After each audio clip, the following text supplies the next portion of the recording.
So ayan guys, good morning, good morning. Ang pitcha natin ngayon guys ay January 2, 2024. Happy New Year sa lahat guys. So ilang araw rin tayong hindi nakapag-video guys o nakapag-vlog dahil nagkaroon tayo ng trangkaso. Ng Diyos guys, medyo magaling-galing na tayo ngayon. At duty na tayo sa ating trabaho. So yun guys, papunta tayo sa ating trabaho ngayon. At magandang umaga sa lahat. At mega love shoutout po sa inyong lahat.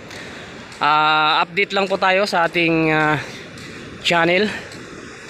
Yan, dito po tayo ngayon banda sa may Sheraton or dating Sheradan. Ayan, napakagandang resort yan guys. Sa loob may swimming pool yan.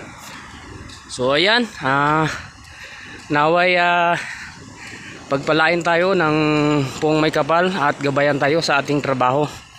At ingat-ingat na lang po tayo saan man tayo lupalop ng mundo, Pilipinas. At mega love shoutout po sa lahat. Okay.